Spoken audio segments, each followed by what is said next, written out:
Hey everyone, you're listening to The Public Affair with me, Andrew G. I see someone different every episode, but do me a favor, keep it between us. Hey guys, what's going on? It's me, Andrew G, and welcome to another great episode of The Public Affair. Before I continue, I definitely want to use this opportunity to thank you guys again so much for all the love and support. As of the recording of this episode, we are in November. It's November 9th, so it's my best friend's birthday. Big shout out to Jaime Gutierrez. And just last week, I just found out I was nominated for a Waco Award for Podcast of the Year. So thank you guys so much for nominating me. I guess they just put your name in the pool or whatever. Yeah, I think that was really cute. So thank you guys so much. Continue. Oh, Rogue Media Network, Mike and Allison, you guys are the goats. Thank you guys again. Now, before we continue, I definitely want to use this opportunity to give a shout out to just a few of our sponsors of this episode of The Public Affair. This episode is brought to us by my boy Joe Olvera of Four Brothers Construction. He provides custom home designs and renovations. He also focuses on roofing, remodeling, plumbing, tree removal, electrical work, and everything else. My boy Joe and his entire team of just, oh my God, Emanuel, they're scrumptious. I don't even go that way, but they are. I can't wait for them to watch them build my shower. They said I can watch. Don't ask me what I'm going to do when they do it. Call the number on the screen for your consultation. Four Brothers Construction. Thank you so much for sponsoring this episode of The Public Affair. Of course, to my boy David Santabanez with Alinea Real Estate. He's the #1 sales agent in his office. He's going to help you buy a home or sell your property. Make sure you follow him on Facebook at David with Alinea or call the number on the screen, darling. For all your real estate needs, my boy David Santabanez is out there killing the game in realty. I can't wait till I buy my next house with him. Take that really hot picture in the grass in front of the house. It's going to be absolutely amazing. I can't wait. If you guys need a house, hit up my boy David Santabanez. He makes the process super duper easy. Thank you so much for being a longtime sponsor. Oh my goodness, of course. You have to try it while you're here. You know what? We're going for dinner. Pee-wee's Crab Cakes of Texas with Anika Armstrong, serving the most authentic Cajun cuisine with a wide selection of signature crab cakes, pasta, seafood, and more. Now, my favorite, bro, is the crabby seafood pasta. I like to switch out the penne pasta with the fettuccine pasta. It's absolutely delicious. Now, their top recommended is the Southern Fried Catfish Special Serve with seafood pasta, potato salad, and 6 fried shrimp. The fish is topped with who dat sauce. I'm not going to tell you what it is. I had it the other day. So you got to head over to 108 Jim Drive in Hewitt or order online at orderpeeweescrabcakes of To my girl Anika, thank you so much for sponsoring this episode of The Public Affair. Ooh, you guys, I got to give it up to my girl Sonia, event planning and rentals with Sonia Childers. She's an event planner that specializes in weddings, quinceañeras, baby showers, corporate events, and so much more. Now, she's appointments only, but you can still take the stress of planning your event off your shoulders now by reaching out to her for a consultation at shoulders1994@yahoo.com or call the number on the screen. My girl Sonia is the business queen. That woman does business like nobody else. I love it so much. Thank you so much for being a longtime sponsor. Of course, the Parkway National Insurance and my girl Nancy Pulsini, who provides insurance for all commercial trucks and tractor trailers, and also for all contractors, along with home and auto insurance. Basically, all your insurance inquiries, call the number on the screen. Y habla español también. To my girl Nancy Pulsini, thank you so much for being a longtime sponsor of The Public Affair. And of course, to my boy Juan Morales with Waco Fencing and Stuff. Juan builds privacy fences and chain link fences, perfect for that extra at-home privacy, darling. He also does demolitions, builds wood decks, stone patios, and gorgeous flower beds. Absolutely unrivaled. Contact him with the number on the screen for your consultation. To my boy Juan Morales, thank you so much for always supporting me, bro, and all those kind words that you be sending me on the low. I really appreciate it. Not on the low, just like that came out wrong. Thank you so much for everything that you do for me, bro. I truly appreciate you. Oh my goodness, I'm sweating. All right, here we go. Keep that in there. All right, guys, like I said, I've been so excited to have this next guest onto the show. We've worked together in the past. I was handicapped, but I was still gangster, right? I was still gangster. Showed up. Yes, I was. Okay. He is one of the best up and coming DJ. Well, I should say seasoned DJ, excuse me. Let me give him his flowers, all right? He's a musician. He's a singer. He's super hot. He drove all the way here from Austin, Texas to be on The Public Affair. I'm so excited to finally welcome Mr. DJ Eman or Emanuel Dominguez on The Public Affair. How you doing? Yes, thanks so much for having me. Thank you. You know, I've always wanted my hair just like yours. Really? I have. You do it. No, I can't. I've tried for years and I can't do it. Really? No, yeah. I have like just different. Won't grow that long or what? No, well, you know, I'm Puerto Rican, so I'm like a melting pot of things. Do you know what I mean? Yeah. So I have like not caucus hair. Do you know what I mean? Right. Yeah. I don't know if that sounds ignorant, but my hair's weird. I don't know. I've had something different for a bit, but it's always kind of similar at the same time. No, yeah, for sure. When I first saw him ever, and that was the first thing that I noticed when I was walking up the stairs when we did that. I can't remember the name of the bar. Where the fuck did we do all that shit at? Halftime. It was halftime. Yeah, it was halftime. I was handicapped. Shut up. I was on medications. Okay? The guy, listen, that's how we met, you guys. Me and DJ Eman, we did some work together. You were doing some work with Amplified Entertainment, correct? I don't know if you're necessarily a part of that group. Right. Yeah, okay. And so we did that. I did hosting with them and you were always very nice. You're always very kind, and your musical style and everything that you do and getting the crowd pumped up. You just have this really great talent. I feel like that needs to be recognized, and that's why you moved to Austin. And that's why you're doing bigger things. All right. So thank you for coming on the show. Yeah, absolutely. Thanks for having me. You know what I think is cute? You were telling me just before the show started that one of the episodes that you were watching was Cece's episode. Yeah. Because you know her because you DJ at Highland Lounge, correct? That's right. In Austin. Okay, yeah. So did you know about your compartments and stuff when she was talking about it? Did you go to the bathroom and try it? I definitely did not. I'll tell you. Are you going to go home and try it after this? It sounds too painful to try. No, we can ask her. Hello. Yes. I don't know about what compartment she was talking about. But. Listen, we're gonna get Cece. Surprise guest Cece's coming in. Okay, Cece's coming to tell us all about the compartments. I have to go have a conversation with her about that. No, for sure, yes. So DJ Eman actually, not bartends. You DJ at the bar that Cece. Correct. One of my old guests came on at the bar that she bartends at. Yeah. You know what? So it is a gay bar, right? Correct. And you're not gay, but do you get hit on a lot and stuff? Like, have men tried to take you home? And have you did it? It's funny. I always no. I always joke that like I get hit on all the time now. Yes. But it's not by women. It's always men. By dudes. Okay. But no, I mean, yeah, I'm just kind of numb to it now. It's like it's fine. Right. It's a compliment, you know. I don't have any problem. But has anybody ever crossed the line with you? Like it's like, hey, you gotta get the fuck out of here. What's going on? Actually, one time. Yeah, really? Tell us. Really? Okay. So, and did you punch him? No, but it was getting close. It was getting close. Okay. It was this guy who was honestly bigger than me. Like, oh wow. And I'm already pretty tall. Yeah, you're really tall. Yeah. And I don't remember exactly the conversation, but he was complimenting me at first. I was like, oh, thank you. Yeah, for sure. I'm straight, but nice to meet you or something like that. And he was like, well, like I can change that, this and that. And I was like, thanks, but like no thanks. Right. I'm not interested. You know, I always try to like. I mean, no one's ever like if they try. I say something and then and we stop. We have to stop. We know our boundaries. Yes, for sure. But this guy obviously had been drinking, and he started getting a little aggressive and like getting kind of like almost cornering me. Oh wow, okay. I was like, oh my gosh, is this how girls feel? Like whenever like I literally was like, yeah. And I was looking at my friend who was a girl. Okay. And I was like trying to give her like the eyes, like, hey, you gonna help me out? And, and she was like, later she was laughing. And I was like, man, that's really how it feels like. Oh my God. I literally had to put my hands on him to be like back off. Back off, yeah. He was like, I can change that. I was like, and you're working though, right? Like, or were you just there hanging out? That day I was hanging out. Yeah. Okay. So you are just comfortable just going someplace like a gay bar and just being like, you know, oh yeah, because you work there, so it's whatever, right? Oh yeah. I mean, I've been DJing on the gay strip in Austin now for a little over a year, maybe a year and a half. Okay. So I honestly, I joke because I'm always there even when I'm not DJing. Yeah, like I prefer the gay bars over the straight bars now. It's just so much more fun. Isn't it? Yeah. And I bet his tips are out of this world. My tips? Yeah, you don't get tips for DJ? They don't pay you like $20 to play their song next? I mean, sometimes people will go up. Yeah, but I don't have like a tip jar or anything like that. Okay, got you. Yeah, so none of them has tried to pressure you to be on their OnlyFans or anything like that? Not yet. Not that. That hasn't happened yet. But with the right amount of money, I mean, no, times are tough right now, okay? Yeah. That is true. Yeah, I would definitely spread my legs in the camera for $20. Yes, I absolutely would. Okay? My barber always jokes about that too. Oh, really? Because I was like, started OnlyFans, like that's it. Yeah, like, you could put on a he always says put on a what's it called, like a wrestler mask. Yeah, okay. He's like, yes, but like naked and DJ. He's yes, like, you can. People would be into that. I was like, right.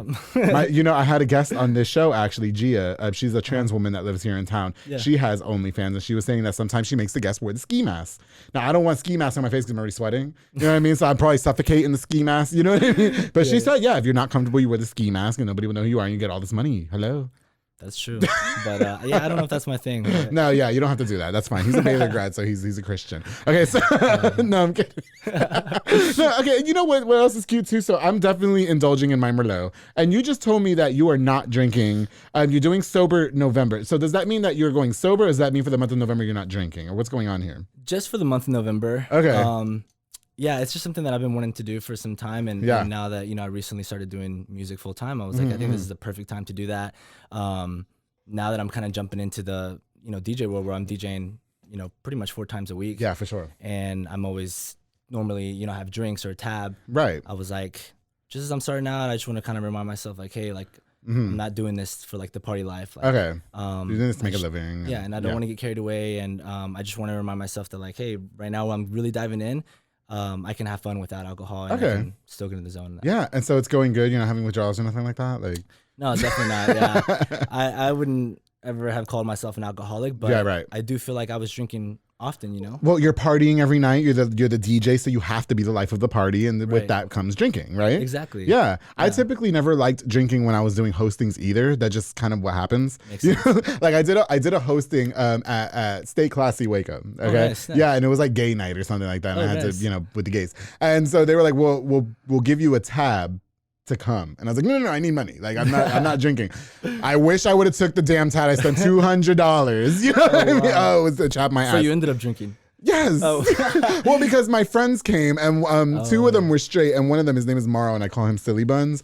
And he's like really like this aggressive, short Mexican man. And so like Roman was there. You know Roman, right? Like Roman the realtor. He was there. You don't know him? I don't know if I know. Episode 2.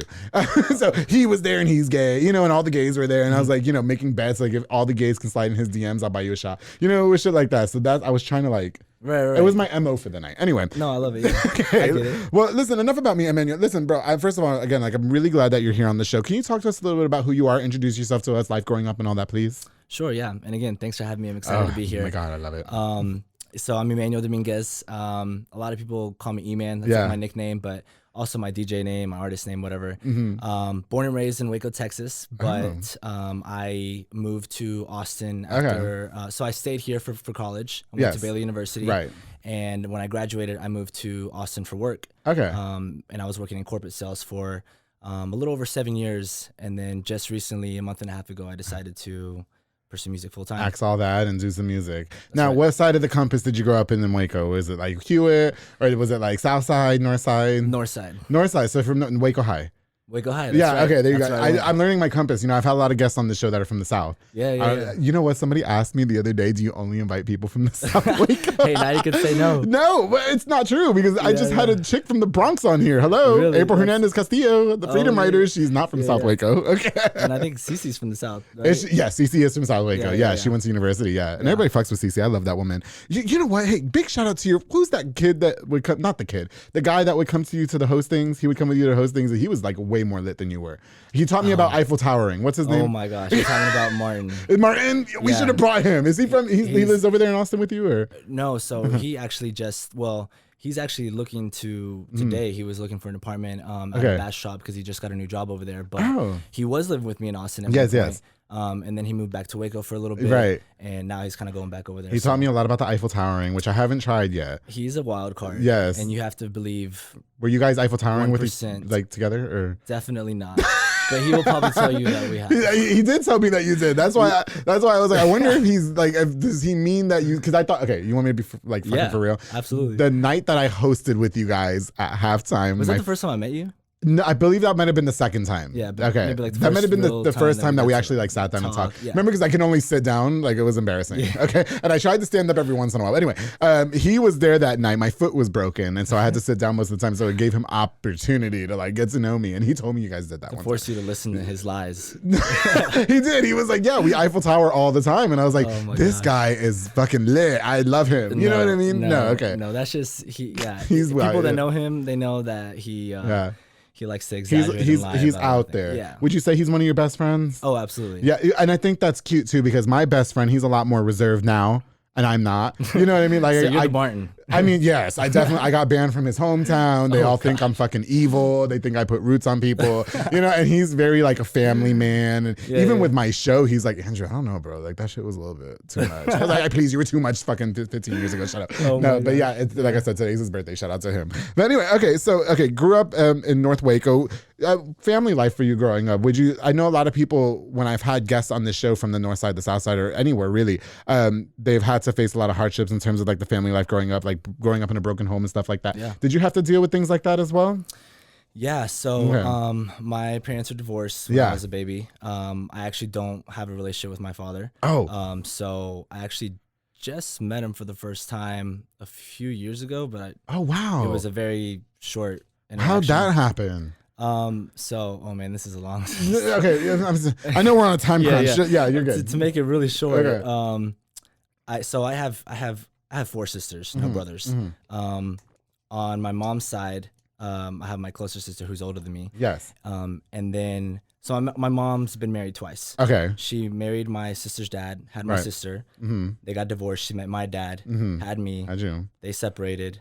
My dad met someone else, and then had 3 girls. Oh, bet. So I have 3 younger sisters from From him. him. Okay, gotcha. And 1 older from my mom. From your mother. Okay. But technically, all 4 of them are half sisters. Yeah, yeah. Well, sounds like he was definitely the hoe. Yeah. Right. No disrespect. I mean, I'm just saying. Yeah. He had 5 other kids and shit, right? Right. Yeah, okay. And my oldest sister, or not oldest, well, oldest on my dad's side. Yes. I actually kind of found her. So we were kind of close to some family members on my dad's side. Yeah. And I found her on Instagram one day. This is actually when I used to DJ at Austin's on the Avenue. Oh, wow. Okay. And I just like added her, but like I had to DJ, so I didn't get to message her or anything. Yes. And like one night I just saw that she started like liking my posts. And Okay. like, I was like, I wonder if she knows who I am. I haven't had a chance to message her. Oh. But she did. You knew she was your sister. Yeah. And you didn't think she knew. I didn't know. Yeah. Okay, gotcha. I just knew I actually knew I had 2 sisters from him. I didn't know I had 3 Oh my at God, the time. could you imagine? Yeah. And so then we basically connected, and I took her and the other 2 sisters out to get to meet them. I didn't like meet my father at that time. I just picked them up. But I met him at her graduation when she was graduating high school. Oh, wow. So it was just a brief interaction. But your whole childhood, you didn't like talk to him? You didn't get sent over there to like go do like man things and stuff like that? Nope. So what's that conversation like though when you meet him and you're 20-something years old? There wasn't one, to be honest with you. He didn't say, "Hey, I'm so sorry, let's go have some coffee" or something? Like, no. Okay. Okay. You know, I don't know. I don't know what's been. Yeah, yeah. I don't know what his thought process was about it. I'm sure he had some sort of thought process about it, but do you feel like you owe yourself that closure though, where you should just call him and be like, "Hey, we should have a talk"? Like, I mean, you didn't raise you, so it's whatever. Yeah. You know what I mean? But I will say, growing up, it was definitely something I always asked my mother about. Yeah. You know, I wanted to know who my dad was. Right. You know, every kid wants, you know, both parents and all for that. sure. But now I'm kind of just like, I feel like the time has passed. Okay. If that makes sense. You know? No, yes, I've talked to people in similar situations as you, where they just like, it's just irrelevant to me at this point. They're just like somebody extra in life. You know what I mean? Right. Like they just walk. Yeah. Yeah. And with my younger sisters, like, you know, they're still, you know, he's a father to them. Okay. So like, that's something that I can't, it's kind of hard. I haven't really talked So did to you them take about it personal because it seemed like he was in everybody else's life and not yours? No, not really. Okay. But it's also been something that like my thought around it has developed as I've grown up. Yes. You know, because I definitely wanted to meet him, was very curious when I was younger. And I mean, like one time I remember I was calling all of the Emanuel Dominguez's? Well, the Miguel Dominguez's in the phone book. Yeah. Trying to find. Okay. Like I was an innocent little kid, you know, but For now sure. I'm like, you know. Now it's nothing. My mother is everything. She's my role model. Good for her. Good for her. Where I am today is I owe everything to her. So no, absolutely. I think that's really great though. But you know, maybe I try to put myself in y'all's shoes. Like I hated my dad growing up. You know what I mean? Like we fought a lot, and now we're best friends. Obviously, That's you know good. what I mean? Yeah, we are. But I don't want to say best friend. We're great. We have a great relationship now. To think like somebody like you, did it affect your childhood at all? Where like, do you know what I mean? Like, were you acting out? Like, did you feel like it was all your fault? So I was a very good kid. Okay. I was always the good one. I would say. Yeah. And my sister was always the troublemaker. She was out there sneaking out. She was here. She'd be like, "That's not true." But no, I just mean like I was just always a good kid. But it definitely affected me because you know when you're younger and you don't understand, and you know you go over to your friend's house and both their parents are there. And, Right. But also it was more of just like growing up with women, you know, because it was just my mother and my older sister. Right. And I feel like that affected me. And even the small things that like you would learn from your dad, you know, like I taught myself how to change a tire one day because I had no choice. Oh, you ain't missing shit. My dad never taught me how to change no damn tires. I still to this day don't know. Okay. Yeah, I don't know. Fuck that. Yeah, that's what sponsors are for. I have sponsors for that. Honestly, nowadays you just call it insurance. I just call Banda's hauling service and say, "Hey, bro, my car broke down. Okay, come please." Yeah. But I mean, just using that as an example. Okay. You know, like, it was very different, I feel like. Right, for sure. You know, so is he from town? Can I ask? Yeah. Okay, so I mean, you're bound to run into him at some point. You know what I mean? Yeah. I don't know. I would love to see you have that. I would love to hear that you have that conversation, just for peace of mind. You know what I mean? Yeah. I don't know. Maybe it's irrelevant to you. It's like you said. I don't know. Like, I don't know. Like so since that time that I met him, right. I went to the second sister's high school graduation. Okay. And we went out to eat. Yes. And so I spoke to him for like maybe 30 seconds that time, but it was very brief. Yeah. I mean, I just feel like there's just nothing there. Did he ask you if you had a girlfriend? Was that the first thing he asked you? No, it was more of him thanking me like for being there and glad to see me there, like, you know, something like that. The first time was just like, good to meet you. That was it. Can you imagine? Yeah. Telling your 20-year-old son it's good to meet you. And imagine like your whole life never having met him, and then yes, and then that's the first thing. And that was it. Yeah. Good to meet you. No, you know what? Listen, everybody's story is different. Maybe what's his face will come on the show one day and tell the side of the story. I don't know. We'll have you both. It'll be like, you know, remember Sally back in the day, the talk show? Remember Sally Jesse? No, I don't think so. No, when they have the special guests come out and it's like the estranged family member. I'm gonna do that one day. It's gonna be a segment. You're gonna be my guinea pig. Okay, listen.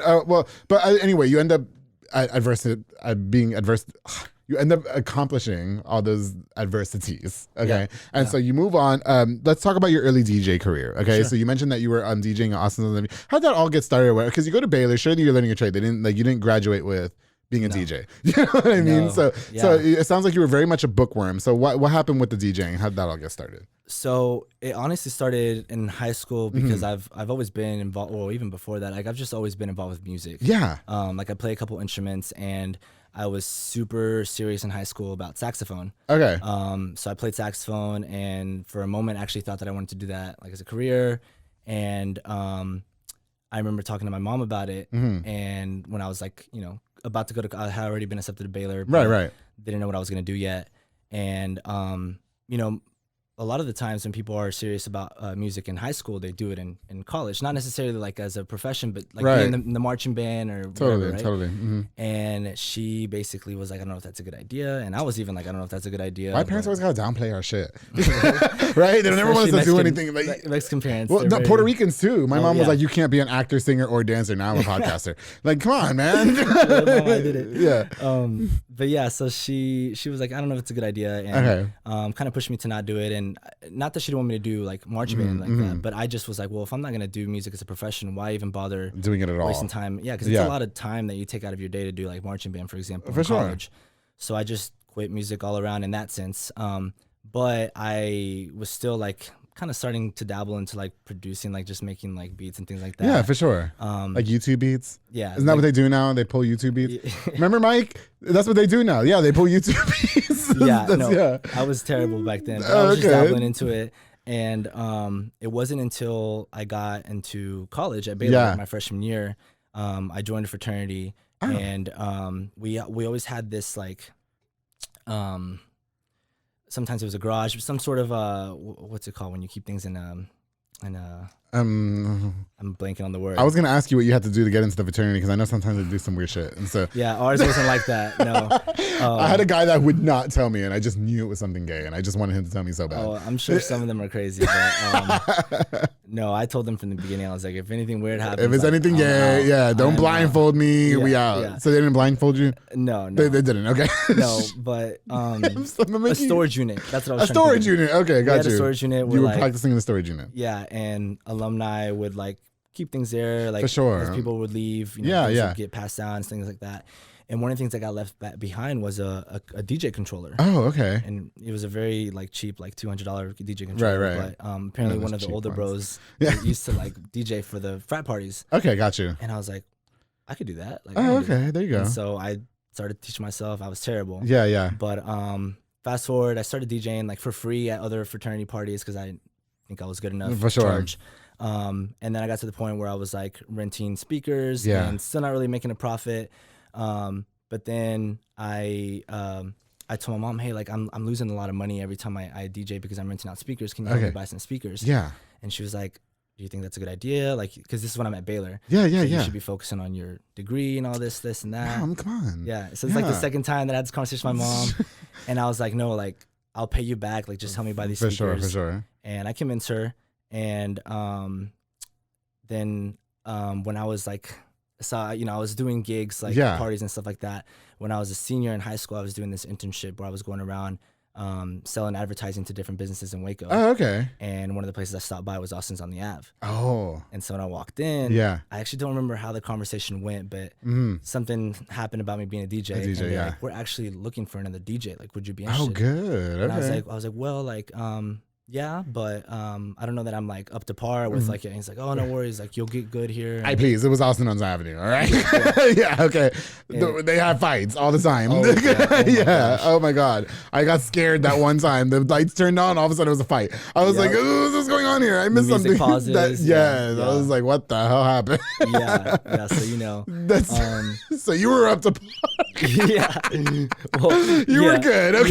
Yeah. But for me, like never having DJ in this big club, it was like a little intimidating. Yes. Okay, I understand. Yeah. But I did it, and you killed it. I'm sure. Ended up becoming the third. Like I DJed Thursday, Friday, Saturday at one point. Oh, okay. While I was a senior in college. Hello, prime time. Yes. Yeah. Yeah. Okay. And it was nice because I was, making like fast cash as a broke college student. Yes, for sure.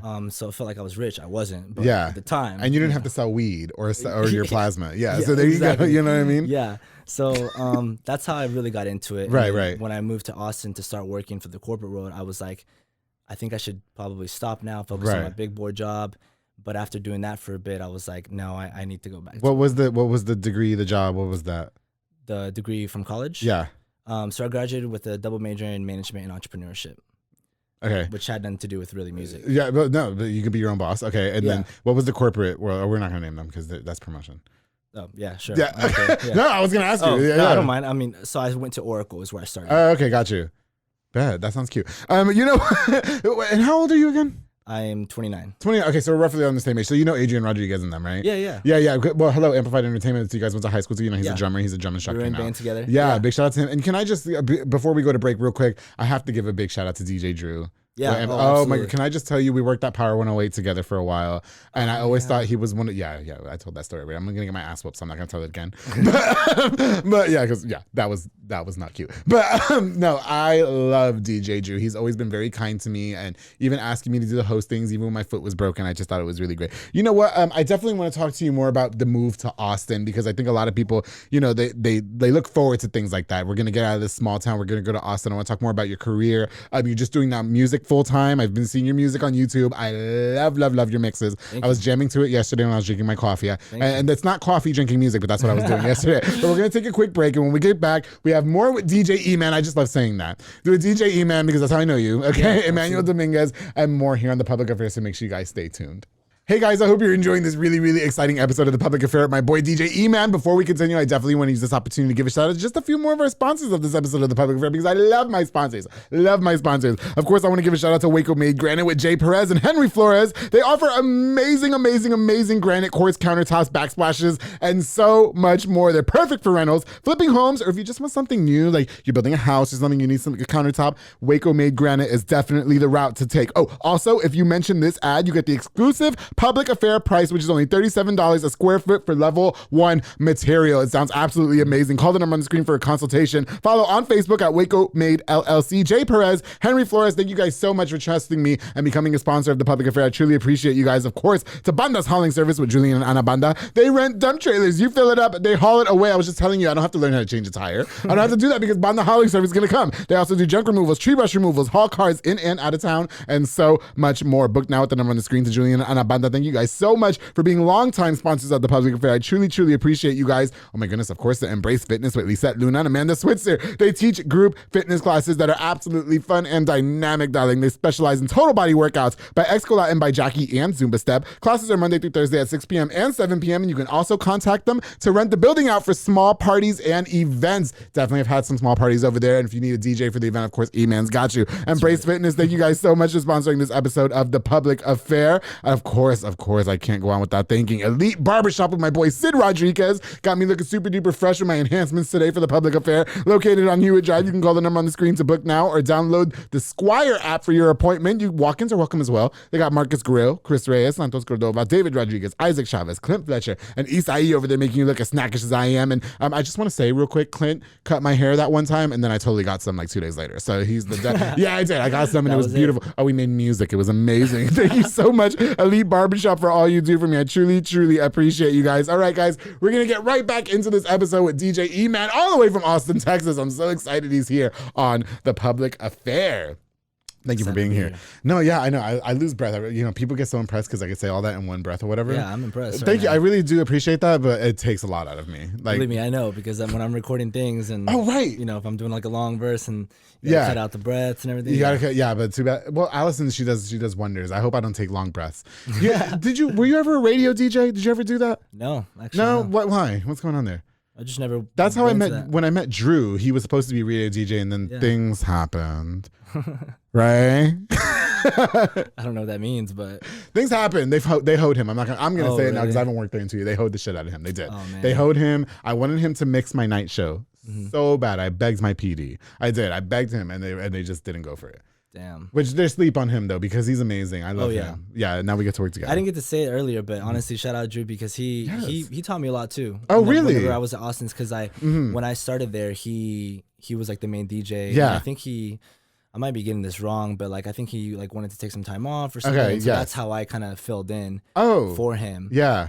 Or they just wanted to have more than one DJ so that he could take times off. And so right. I remember when I first met him, like I literally had just met him like once, I think. Yeah. And I had a gig somewhere else in Waco and I needed a cable, like an XLR. Right. And I was like, oh my gosh, like I don't have time to go get one or something. Right, and right. I was like, wait, Drew's like down the street. Oh, good. I was like, hey, bro, like, can I borrow this cable? Like I had just met him. And he got you. He yeah. let me, so. Yeah. And you know what was crazy? Because in radio, I've met tons of DJs and all of you guys are not nice. You're not wrong. A lot of DJs are some hoes. I'm going to say it right now. I've met, on one hand, I can count how many actual like humble, kind DJs I've actually met. Okay. And there's a lot that aren't. Okay. Yeah. But no, you're right. So I guess to meet somebody like Drew, did you experience a lot of pushback and stuff from other DJs? Like were you getting hoed too? Not really in Waco. Okay. Which was nice. Good. I feel like the way I got started, I feel like I wasn't really looking for it. Like I said, I was trying to sell them advertising and I ended up doing it. So I got kind of lucky in that sense. But when I went to Austin, definitely. Because there's a lot of competition. There's a ton of DJs, a ton of bad DJs, a ton of great DJs. Maybe. But a lot of DJs kind of get protective with like their gig. And so like when I first went out to kind of like make connections, I've met like maybe 2 awesome people for sure out of like 30. That it'd be like that. They just they'll say hi, but they think you're trying to steal their gig or something. Right. I just had. Can I just real quick? I've had 2 DJs up and coming on this show, Antrix and Terco, and we just did Dia de los Muertos like a couple weeks ago. Yeah. Oh my goodness, big shout out to them. They did amazing. They had the whole crowd. Best DJs at the event, absolutely hands down. They were the best, and I was so proud of them. You know what I mean? Yeah. Because like they came on the show and they're just trying to put a name for themselves. You know what I mean? So not that they're green because they're not. You know what I mean? But I was like, come on, we're gonna go to Dia de los Muertos, and they fucking killed it. I'm so proud of them. I really am. That's awesome. Do you find a lot of people being influenced by you? Have you had anybody come up to you and say, hey, teach me the ropes and stuff like that? I have. I feel like more recently, not like always, but more recently, I have. And I've like a lot of people were like, I want to DJ. I want to DJ. Yeah. And my advice is always like, just start. Just start. Go on YouTube. And because like it's even if I sat down with somebody and taught them, like you don't get better until you do it. Till you do it, that's my own experience, Do you tell them like, some DJs just pull beats off YouTubes and then play it? Yeah. Honestly, I've been at bars and been really? Is this Spotify or is this a DJ? Right, I've seen people do that though, Eman. And I'm like, I caught you. You know what I mean? Yeah. But believe me, I worked in radio. They give all the DJs a bad rep because that's why people make fun of DJs. Like, oh, you just back to press and play. Right. But you've never been guilty of that. Oh no. No. Definitely. Okay. Even when I was terrible, I was mixing terrible, but I was mixing. Baby, okay, this is gonna be authentic. That's right. That's right. Let me tell you something. So you moved to Austin, and a lot of people, they move to Austin. They think, okay, I'm gonna move to Austin. I'm gonna have a lot more job opportunities, like maybe musicians, rappers, DJs, for instance, whatever. They think that, I'm moving to a big city, and so I'm going to have a lot more opportunity afforded to me. Did you feel like that was something that you can relate to, or what's going on there? Yeah. Yeah, I would say so. I mean, everyone knows Austin as like the music city. Yeah, I don't know, because some people go to Austin and fuck up, and then they come right back. So yeah. And especially now, you can't afford to mess up because it's expensive. It's getting real expensive, and people move there. And then they end up having to leave, unfortunately. But listen, I'm from New York. I'm good. I'm here in Waco. Waco fucks with me, so we're good. Yeah. No, I think like coming from Waco and then going there was a perfect transition for me. Okay, gotcha. Yeah. So did you find a lot of hardships like breaking into the maybe DJ scene or music scene in Austin? Because, you know, it's a big city. It's a bigger city than Waco. So obviously there's a lot of competition like you were just mentioning, and, you know, people wanting to have this bar, that bar. So how were you able to overcome all of that? What I will say is, like, I think it's really easy to break into it because there's so many places you can DJ. Oh, okay. But it's hard to get into the good spots and the places that will actually pay you and appreciate you and actually want a DJ that's gonna mix. Because there's places you can go, they'll pay you crap. And you can be a Spotify DJ, and that's like on 36. I love that you call it like Spotify DJ. It's a thing. It's definitely a thing. Like I've seen them rip music I've seen them download it from YouTube and then play it like at I don't know, Austin's or whatever. You know what I mean? No, it's and I mean, even downloading from YouTube isn't even the problem. It's just the fact that, like, they're not mixing. You know? Okay. Like, you literally hear the one song fade out. Yeah. And the next song fade in. But yeah. And I'm just like, that is so cute. No, like, you know, like, it looks like it pisses you off. I mean, I just hate that, like, people see us as the same thing. It's like, there's nothing wrong. I mean, I was that bad at I didn't really do that, but I mean, like, there was one point where I didn't know how to mix like I do now. Right. So you got to start somewhere. Yeah. But there's just people that always assume that a lot of DJs are just doing that. You know. Okay, got you. Other DJs recognize skill and can tell by just listening. But Eman is the business. Absolutely. I try. You know what? Can we give one more DJ shout out, and then we're gonna continue with the conversation. I promise. She was so fucking sweet. J9. Oh my God. I love her. She's awesome. I love her. I just want to cuddle her up. She's so cute. She's kind. Yes. I thought, you know, like when Drew told me that he had a DJ coming from California, I was like, oh, she's going to be a bitch.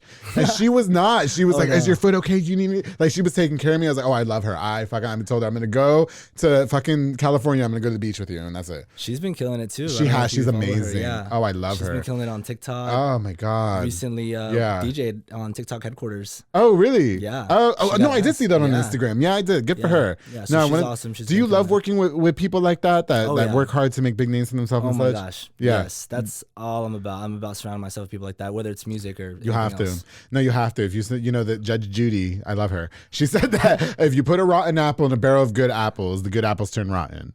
Yeah, it's true. You know what I mean? 100%. Have you ever found yourself in business with somebody that maybe wasn't, you know, and you had to learn the hard way? Not business, really, but I mean, relationships and other things like friendships, you know, for sure. Just like negativity in general. Like I'm not about it. Like, not that I've like straight up cut people out in my life, but I do tend to. You have to learn how to love people from a distance. Yeah, exactly. You have to. You know what I mean? Mm-hmm. I would definitely say my longest lasting friendship is, again, my boy Jaime, whose birthday is today.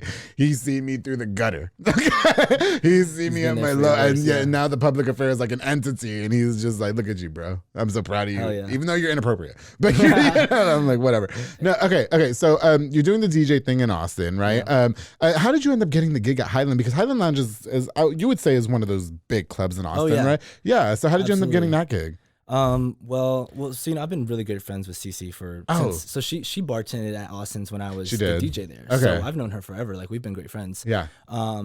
She's probably the first person that I knew there. And then I've just like met so many people from like that are in the gay scene. Yeah. And I started going there often. And I'm also friends with a lot of the drag queens that perform there and everything. And also one of my really good friends DJs every Friday there. Okay. And what's crazy about that is I met him the night that I went out to go make connections on Dirty. Yeah. And he was like one of the two people that I told you that were awesome out of the 30 plus DJs. Yeah. Okay. He was also one of those like awesome, humble DJs. That's awesome. So he works there Fridays. Okay.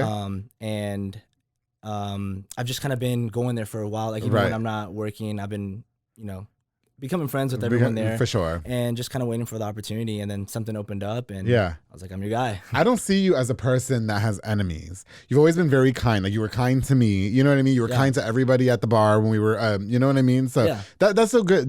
Were you always that way? Or were you like, were you always like, were you sometimes shitty? Like, sometimes we have our faults, right? Sometimes I'm a bitch. I know I am. Yeah. Okay. No, that's something that I've always just tried to. I just, you know, I love everyone. Like, there's no reason for me to. I got you. Dislike anyone. Like, I don't think anyone out there sees me as an enemy. I would hope not. You know. Nah, for sure. But yeah, I get along with anyone and everyone. So. Yeah. Okay. What was the process like for you to brand yourself in that city as a DJ? Because like you said, I mean, we were just mentioning that the competition can be tough. Yeah. Sure, you can get the gig at the little rinky dink bar that probably pays you $100. You know what I mean? So what was it like for you? Like, what did you do? What was different for you than another DJ going to brand yourself and say, look, I am the shit. I'm gonna, I deserve this spot. Like, where's that bar? Like on 4th Street? Is that the gay strip? Okay, yeah. I've only been one fucking time. Really? You gotta come back. I'm only gonna go to see you guys. My bedtime's 9 p.m. So yeah, it is. It's 9 p.m. Well, you got to make it like at least 11 when you come out. well, somebody better be taking me home at 11, Eman. Okay? For sure. I'm sure you'll find maybe at Highland, right? Yeah. Oh, that's what I don't do gay guys anymore. So maybe there's a straight curious guy there that'll take me home. Sometimes, you get everything there. I do. I told that to my side piece the other day. I said, we can do this because I was like, anyway, I'm sorry, go ahead. So no, you're good. Okay. It's about you. It's not about me. Good. Hey, this is your show. No, it's not. It's about you. Go ahead. I forgot the question you asked me though. You said branding yourself in Austin. Oh, that's right. Yeah, okay. I really think and I mean this is how I meet people and how I find people that I like to work with and just collaborate with. It's all comes down to your personality and the way you carry yourself and the way you carry yourself with others. Like skill set is something obviously, but at the end of the day, like if somebody came up to me and they're like, hey, like I want to be a DJ, I don't know anything, but like I've been following you and like they're genuine and everything, like I'm gonna want to help that person more versus somebody that approaches me in a different way and just like, hey man, I don't know, like somebody that's competitive or something, but like I think it's just like I've just been really good at making connections over there and friendships, like genuine friendships. Like obviously like the moment I stepped in Thailand, I was like, oh, this would be a cool place to DJ. Right. But it wasn't like I'm gonna DJ here one day. Like it wasn't like like an aspiration. Yeah, like, it was like that'd be cool. But I wanted to become friends with everyone there because I wanted to be friends with them, not because I was like I'm only gonna be friends with them to get this gig. Gig, yeah, okay. And I think that's what it kind of comes down to, like just being genuine about everything and really like connecting with people. And opportunities come up all the time. It's all about who you know these days. It's not so much about skill set. That's it. No, I agree with you 100%. And minus the one sticky situation they had to do, we almost had to put hands on somebody. Was there ever more than one situation though? Like maybe not even just because they were being gay and you know what I mean? Like have you ever had to find yourself in a sticky situation with another DJ trying to take a gig from you and stuff like that? Or thankfully no, not that I can think of. Good. I mean, every now and then you deal with somebody that's like too drunk.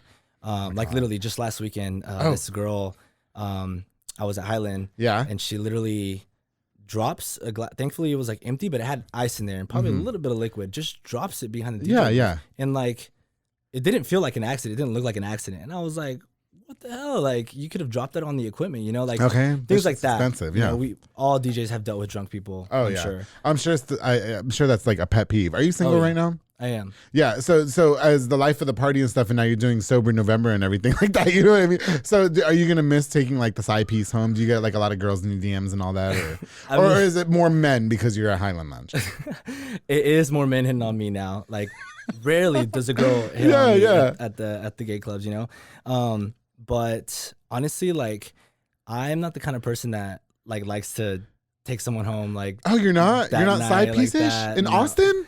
Like especially like I'm DJing until 3:30 a.m. Oh, okay, you tired. And like I'm tired, and I usually every Saturday like I DJ, and then Sunday I'm DJing as well. Since Sunday brunch. Oh wow. So like I turn around, like those are the most rough nights because I'm not sleeping that much. Right. And also like I just don't want to like deal with someone that's drunk because by 3:30 a.m. Listen, if I'm out at 3:30 a.m., man, somebody better be pounding the pork out of me. That's all I have to say. But you know what I mean? Like, no, I for sure. The people that I'm gonna meet at 3:30 a.m. They're probably dirty. They didn't take a shower, so it's all. Even if it's a nice young lady, like if she's drunk, and that's just not how I want to meet someone the first time. But in your earlier, no, for real though, in your early career though, I mean, listen, we're all young men. We're around the same age when we were younger. That's all we wanted to do. You know what I mean? Yeah. Would you definitely say that you could relate? I mean, it's not going to kill your character now. I've always been the kind where like, I have nothing against like meeting someone while I'm DJing. Right. I'll take a girl's number or something like that. But I can't believe you don't have a girlfriend. It's tough right now, like with time, literally. Okay. And I just kind of told myself like, focus on what you want to do, your career, and that hopefully that will happen. Like I fucks with you on that because I decided that I'm not dating either. Yeah. And I'm definitely side piece status right now. I just want to be just. ravaged and then left there. I want somebody to get me pregnant and then deny the baby. That's all I want right now, because I'm married to my show. Do you know what I mean? And so just like you're married to your music, which I want to get into now. So you're doing music full time. Was that a scary thing for you to decide to do? Because you're in the corporate world, you probably got a really good job. You know what I mean? It's probably paying you, you know, job security, everything, and now you're going to do music. That's a tough business to get into full time. Absolutely. You know what I mean? So what was that whole because you sing, don't you? Yeah, well, yes, you do. Yes, you post those reels and you be singing. I don't really consider myself a singer. Okay, but yeah, I like to do a little bit of that. I like sing for us, right? Yes. Oh no. Oh, are you sure? Yeah, no. Okay, no, because a lot of your music comes from like remixing and stuff like that. Yeah. Okay, gotcha. Yeah. Okay. No, again, like I don't consider myself a singer. If I did, I'd totally sing for you. But it's like the easy stuff. Go look on his reels. He be having some good music on it. You do. You really do. Yeah. I'm not saying that because he's hot. I'm really saying that because he's talented. Go ahead. I appreciate that. Thank you. And you're not my type, so don't worry. I'm not going to sign your deals. Thank you. You know what my type is, right? I don't. Oh wait, yes, I heard you talk about it on other shows. The Mexicans without papers. Is that what you always say? He watches the show. I love you. High five to that shit. Yes, absolutely. Construction workers ain't shit. That's it. Yeah. So don't worry. Okay, but anyway. I have my papers, but yeah, that's what I'm saying. You're too. You know what it is with you? You're too pretty. Like, you're too beautiful for me. You look better than me, and that's a fucking problem for me. I have to be able to stand next to you, and you look like shit. That way, the focus could be on me in the picture. So that's why I will never slide in your DM. No, we're great friends. I'm so happy you're on the show. I'm always going to respect you. Absolutely. You don't ever got to worry about Andrew G sliding them DMs. Unless it's to come on the podcast. Unless it's to come on the podcast, exactly. But I will never at 3 a.m. just be like, "Hey, man, what you did?" Never. It's all right. I didn't expect you to. No, because people always try to hook me up with guys like you, like that are just pretty, well, good looking. You know, I was like, what are you doing? What are you doing? I don't want. That's not my type. That's not my type. Where's the dirty fingernails? His fingernails are clean. What's going on here? I don't want this. Okay, papers. Oh no, you're out. Get out. Okay. No. Anyway. Okay. So anyway, you're doing the music and everything. Go ahead. So what was the back to the question? I'm sorry, we digress. That's what we do on the show. So was it scary for you to decide to do that full time, or? Oh, absolutely. Yeah. I'm still going through it, if I'm being honest. Okay. Like financially and stuff, or? Yeah, I mean everything. Like just even just the routine. I would say that's the main thing. You know, it's been a month and a half. Okay. And I mean, imagine 7 years plus of doing the same thing Monday through Friday, 8 to 5 job, to now like I wake up Monday and it's like, oh, I don't have to log on at 8 a.m. Yeah, okay. The last 2 years I was fortunate to be like remote. Yeah. So logging on is what, but yeah, before that I for sure.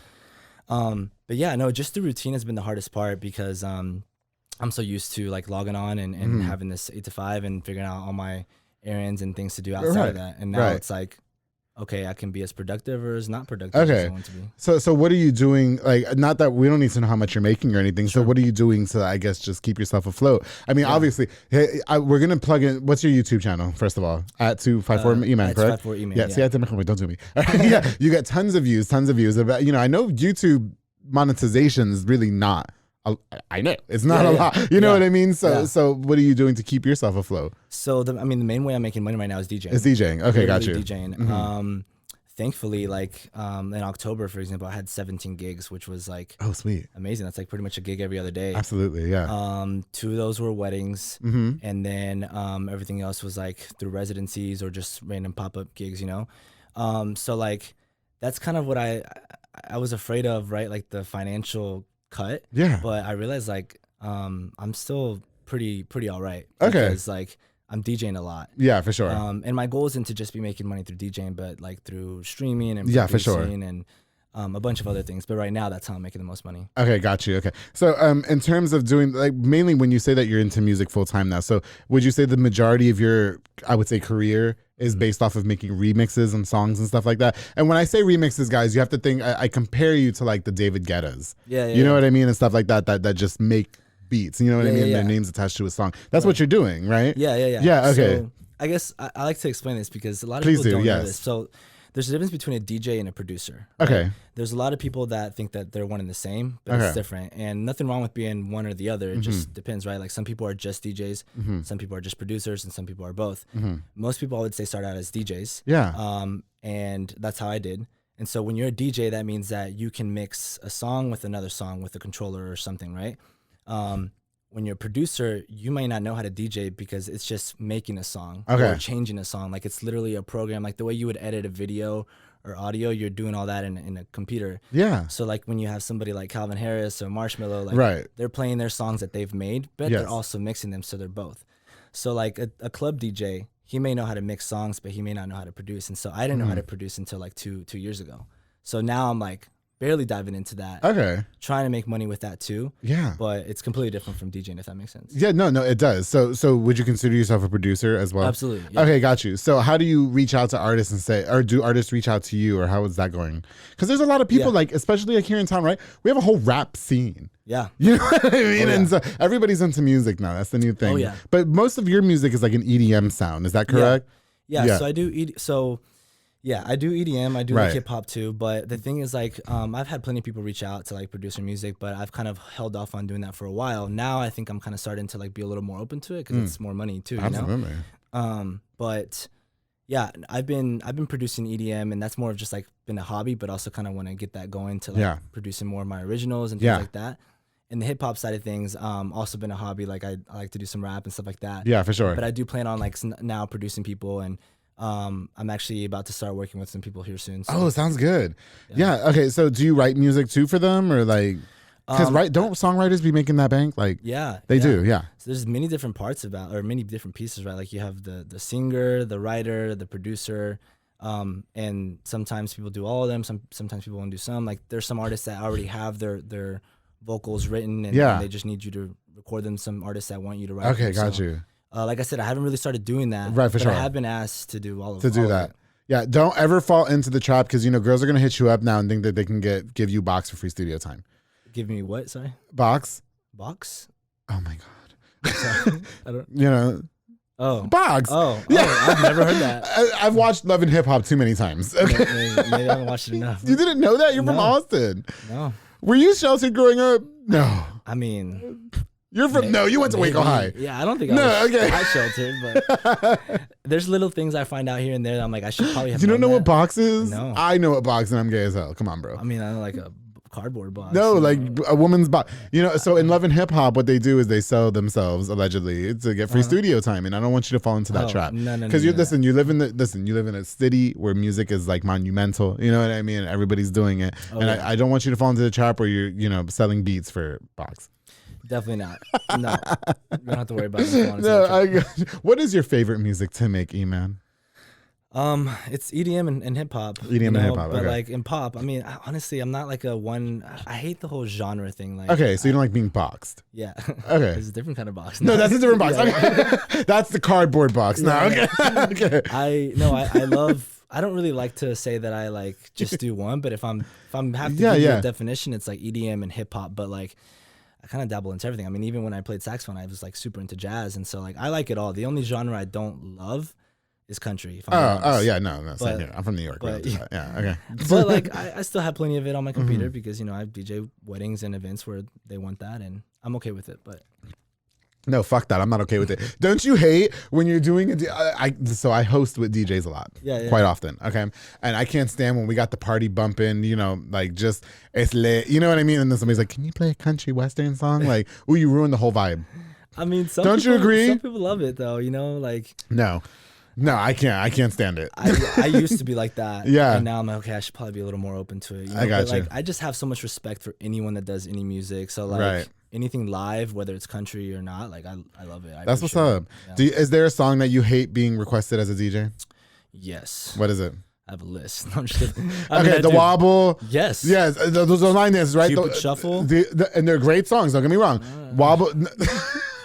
Just in case the artist watches, shut up. Okay, no, for real though, like wobble, Cupid Shuffle, all those like dances that everybody only wants to do, right? Those annoying. Yeah, I can't stand it. Especially like at weddings. I actually had a wedding once, and they're like, so I have this thing in my documents, like do not play songs or like songs that you don't want me to play. Okay. And I had this wedding once say like no Cupid Shuffle, no wobble. I was like, oh my gosh. Perfect. Please, I'm gonna marry you now. Yeah. No, I just feel like those are desperation songs. Yeah. You know what I mean? If that's the only thing you're gonna go out there, like I feel like in a party atmosphere, you should just be going out there. You should be getting lit. My song, and nobody, it's just me. Okay, was a song called Reggaeton Lento by CNCO. You know that song? I feel like I do. Yeah, featuring Little Mix though, but it's the remix. Okay. I'm pretty sure if you played it, like I would know it. Yeah. No, probably for copyright purposes. I can't play it. Okay. Yeah. La noche está para un reggaeton lento. No, you never heard that song? I don't know. I'd have to hear it. Okay, anyway, I'll play it for you. I'll send it to you. Yeah, Listen, Eman, oh my God, I hate that we're running out of time. But okay, so the music career is popping off. Okay, you're doing your reels, you're doing your music. What can we hit you up for? In terms of like your music career, I mean, like in terms of booking and stuff like that. So obviously you're still DJing. Yeah. Okay, we can hit you up for beats and what else? Yeah, obviously to DJ any gig, any sort of event. Yeah. If you're trying to record music, get a song produced, anything like that. Yeah, I feel like I'm still kind of figuring it out, and even just the routine, and like I just feel like the one thing that's been really hard is the timing on everything, like having enough time for everything, because like honestly having 17 gigs last month like killed me. Like, oh really? I just felt like I didn't have time for anything else. And okay, got you. And like right now, like the reason that I've been holding off on working with other people is because I want to, like, I'm not even on Spotify or Apple Music yet. Okay, got you. That's like my next thing that I'm about to do. I have to say I was looking for you on Apple Music today and I couldn't find you. Okay. And that's like, I feel like until you're on there, you're not really legit, Okay. And part of that is because I've just been focused on making remixes, because I've been trying to focus on building a following that way, because I feel like if you just put out original music when you're no one's going to listen to it. But if you have all this following, people been listening to songs that you're remixing that are popular songs, right, they'll go over to Spotify when I get there. So that's been my goal, my strategy. For sure. But I've been wanting to focus on putting my stuff out before I start helping others, which not because I'm trying to be mean about it, but I just want to have my stuff out too. No, okay. Well, you're trying to get yourself like solidified and stuff. Exactly. Your YouTube numbers are crazy though. You know that, right? Yeah. They're great. You. Yeah. Thank you. Well, I aspire for those numbers, which I love my numbers. I love my 5 to 1,000 views. You know what I mean? 500 to 1,000 views an episode. You know what I mean? But yeah, your YouTube numbers are great. Thank you. So I think that you are doing the right thing in establishing yourself. And you're obviously very talented. And you should know that about yourself, okay? And anybody that wants some music done, you got to hit up my boy DJ Eman. How can we hit you up? What's your handles and all that? Everything is at 254 Eman. So Instagram, actually TikTok is at 254 Eman Music, because somebody took 254 Eman. I feel like maybe it was me a long time ago. And then you just forgot the password. Yeah, exactly. But everything else is at 254 Eman. Yeah. Like YouTube. Now they're doing like the handles, Okay, yeah. So yeah.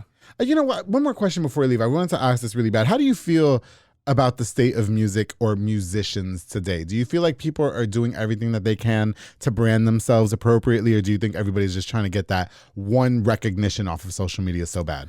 That's a great question. And I feel like everyone is trying to get that one thing to go viral. Yeah. And nobody's putting in work no more. Yeah. And I've been reading and seeing and listening to a lot of things about that, because we're in a society now where we're so like, oh my gosh, I have to, like, this didn't get that many likes, this post didn't go viral, this sucks, but like, I mean, by being consistent, which is all I've been focused on, like eventually something will pop off. And like I've had something pop off, like when you said I've had views, like not all of my videos have a ton of views, but some of them do. But most of them up there in the 30,000s. Don't play with him. Yeah, you're being humble. They are. Okay, they're up there. Yeah, but not all of them are. Not all of them are. Right. It helps as you get one pop off, but like it's all about consistency. And like literally, like I take screenshots of my numbers all the time for myself, because I'm just like, it's inspiring to go back and be like, holy crap, like 2 years ago I had this many subscribers or this many views, and now it's like, I think it's us, because I mean, my main platform is YouTube as well. Right. And so I tell other podcasters, you're going to have those weeks that are like, you got fucking tons of views. Right. And then you're going to have those weeks that it's like, I wasn't really messing with that one. You know what I mean? Like I've dealt with it for 2 years. You know what I mean? I got those episodes that they'll hit close to 2,000 in 1 week, and then the next one would be like, like 2. And I'm grateful for all of them. You know what I mean? All of that's, you know what I mean? But I think it's easy for them to get discouraged. You know what I mean? Like when they see several thousand on one reel or video that they upload or whatever, and then the next one it's not as much, so that automatically they quit. Don't you agree? Oh yeah. I mean, I'll tell you right now, like the best remixes that like I know that I've made are not my biggest ones. It's always those ones, right? It's always like I'm like, how did this one not blow up? Yes, bro. Let me Mike. No, can I just say something? Yes. We've had episodes of this show where I look at their numbers and they're astronomically high, and I'm like, no. Way. Like, you know what I mean? But and I love all my episodes, don't get me wrong. You know what I mean? But I'm always like, okay, this guest for sure will probably get like more than this guest. And then it ends up being the opposite. And like I said, no shade to any of the guests, because I'm so proud of every single episode, but it's so crazy to me. Like it's weird, right? Yeah. Like, sometimes it's just the algorithm too. And like when you post it, and like the timing. You know, I hate that there's so many factors. That's annoying. That's a very annoying prior. Like I can't stand that. Okay, I have to post at 8 a.m. Like get the. It is so annoying. Nobody understands. Oh, that's a whole different conversation. We could talk about that forever. Yeah. But unfortunately, we do have to go. I have to thank you so much for driving here from Austin to come onto the Public Affair. I really, really appreciate you. What can we expect more from you going forward, Eman? More music. Okay. Like I said, I definitely plan to get on Spotify Please and do. Apple Music to like start putting out original music. Because it's just been remixes. But again, it's been my strategy. You know. Yeah, for sure. And yeah, I'm actually now, I don't know if you saw, but I'm kind of vlogging my experience of going from the corporate world to music full time. Oh, okay. On your Instagram, right? Yeah. Okay. Yes, I have. And on TikTok as well. Okay. And so it's actually like on TikTok, some of the videos are doing way better. It's the algorithm, you know, like on TikTok, it's weird. Like I'm kind of shocked by like a lot of strangers and their responses and reactions to it. But I'm like, oh, like, okay. Like I didn't know if I was going to keep doing it. I was just going to do a few videos, and now I'm like, I think I'm going to keep going for a little bit. And, yeah, so if you're curious to hear about the journey and as I go through this, you can follow me on that stuff as well. Right. I really hope that in this, I've met a lot of people like you, and I've had a lot of guests on this show. Before we wrap up real quick, this is my little inspirational thing. Yeah. A lot of guests on this show have like quit their job, those corporate jobs, you know what I mean? Yep. To really follow their passion. It's worked out for a lot of them. And I really want you to stick to it. One day I'm going to too, but my full-time job, like they be fucking with me in the Public Affairs. So there's really no reason to quit. You know what I mean? Absolutely. Yes, but one day I'll find the courage to do so. And I really hope that you stick with the courage to do so. I really do, because you really are talented. You have the star look, you have the star quality. It's the hair for me. It's everything. You've got a very kind personality, and you've always been very humble and very kind with me. I can say that with personal experience. And so I'm just really happy to know you. And I just know that your music, your remixes, your DJing, I know you said you're not a singer, but yes, he is. Okay. I know that it's going to go very, very far. And I'm so proud of you. And I hope that in 10 years when you're big and famous, you look at the Public Affair and say, damn. Oh, absolutely. Hey, this is the first time I've been asked to be on a podcast. Oh, is it really? Yeah. Where y'all been? Oh, I love that. Well, a lot of my guests have said that too. And that's why I like to do that, because I like to have those people that have never done it before. You know what I mean? Absolutely. Yeah. You're getting people right before they like really blow up. So that's what matters. Yeah. Just y'all remember me. All right. Damn. Absolutely. No, listen, Eman, thank you so much for coming on to the Public. Did I leave anything out? Do you want to give any shout outs, any last minute things, or? No, I don't think so. I think this has been great. I'm shout out to you. Thanks for having me. And I've been seeing you do your thing too. And thank you. You're killing it too. The subscribers, you're about to be at 2,000. Almost 2,000. Yeah. Oh my goodness, I'm almost at 2,000. Right there. It's so crazy to think about that, because I know. I remember when I hit 100, I was like, bitch, same, right? And so and you get that email from YouTube. And it's like you just hit 1K, and I'm like, oh shit. Yeah, my goal is to hit 2K before the end of the year. I won't be mad if I don't. You'll get there. Oh God, thank you. Okay. Wait, how close are you? Do you know? Oh God, I'm at 1 point. Oh, I don't know. Also, we could talk about this afterwards, but I have a strategy for you that will get you there. Okay, yeah. Let me know about the strategy. I'm close to 2K. I'm like this close. I can't remember off the top of my head. I want to say I'm at 1960 as of the recording of this episode, or 1961. So you're like 40 away. Like 40 or something away. Oh. If I'm not mistaken, I could be getting that completely wrong. You'll definitely be there by the end of the year. Okay. Just got to speak into existence. That's it, yeah. And if I do, you know what, guys? If I hit 2K before the end of the year, I'll do a really big giveaway. How about that? That's it. I heard him. I'm thinking about a trip to give away a trip of away to Vegas. Oh. Yeah, a trip for 2, but I don't know. We'll see. Anyway, I've been planning that. Anyway, listen, thank you so much for coming on to the show. I truly appreciate you. It was so great having you. I hope that we get to work more again in the future. Absolutely. So if you ever need an MC, I'll drive out to Austin just for you. You got to come out to Highland and see I'm going the crew. to. I'm going to. See, Cece said she was going to get me the whole VIP treatment. So yeah we're going to do that. I heard it on the episode. I did. With the compartments and everything? Or? Yeah. Okay. Let's go home and let's talk about our compartments when we get to the house. I don't know about that. I'll do that. Okay. Listen, thank you guys again so much for tuning into this episode of The Public Affair. To DJ Eman, thank you so much for dropping by. I truly appreciate you. One more time where we can follow you on social media? At 254 Eman. Pretty much everything. It's on TikTok, 254 Eman Music. That's it. And thank you guys. Please don't forget to like, share, and subscribe to this episode of The Public Affair. Let's get to 2,000 subscribers before the end of the year. Before we continue, before we end, I definitely want this opportunity to give a shout out to just a few more of our sponsors of this episode of The Public Affair. This episode is brought to us by Soko Soccer Academy with Dominic Gutierrez and Ariana Gutierrez, located at 3304 Franklin Avenue. They offer team, small group, and individual skills training. They also have elite skills training to make your kid a superb star athlete. Open play on Mondays and Wednesdays for ages 16 and older with Maro Show, aka Silly Buns. It's only $5 to play. Follow on Facebook at Soko Soccer Academy and on Instagram at Soko Soccer 254. Dominic and Ariana, thank you so much. They also have their Winter League registration open right now, so make sure you guys go check that out. Of course, the J Pedal and Poke with Junior Fuentes, Thomas Roberts, and the entire family, which I love J Pedal. They provide delicious, savory Japanese grapes and poke bowls. They also have handcrafted Thai rolled ice cream for dessert. You can choose from a menu item or create your own, like I like to do, Eman. I like to be in control, so that's why I like to do that. Right? Locations on University Parks Drive and Hewitt Drive, or online at jpedaltx.com. Junior Fuentes, Thomas Roberts, that whole family, they're super hot. Thank you guys so much for sponsoring this episode of The Public Affair. Of course, the Pollo Box and Audio with Jeffrey Monreal, home for all your LED needs, auto accessories, and installation of stereos, door speakers, and audio systems. He also specializes in building custom subwoofer enclosures and much more. Definitely a jack of all trade and your one-stop shop to get everything done in one roof. He's done so much to my car to make it look super snackish. That dark tint has definitely come in handy, especially at nighttime. But the stars be running. Anyway, thank you so much, Jeffrey. I totally appreciate you. Of course, the Junior Banda with Fatboy Michelada and Botana, who provides the best Michelada and Botana plates for yourself or for a party, with a menu of a ton of different items, including Botana bowls, chamoy, pickles, and more, locally operated. So make sure you get the best and not the rest. Follow on Facebook and Instagram at Fatboy Michelada y Botana and place your orders now. To Junior Banda, thank you so much for everything you do for me, bro. I truly, truly appreciate it. He's done so much for the Public Affair behind the scenes. That guy is the GOAT. Love him. And of course, I can't go on without thanking VS Transportation LLC with Pelon Villa and Yasmin Landeros. They provide power-only services locally and over the road at an affordable rate. They also move freight in a dry van, such as box items, palleted materials, most retail dry goods, and more. And they also provide hot shot services as well. They're independently owned. You can call the number on the screen today for more information. Pelon, Yasmin, that's a power couple right there, and nobody's doing it like them. Totally appreciate you guys, and thank you so much for sponsoring this episode of The Public Affair. To everybody that tuned in, thank you guys again. I've got more on the way. I love you guys. To DJ Eman, thank you so much for coming all the way from Austin. Have a safe trip home, okay? And don't forget, darling, to always, always keep it between us. That's it.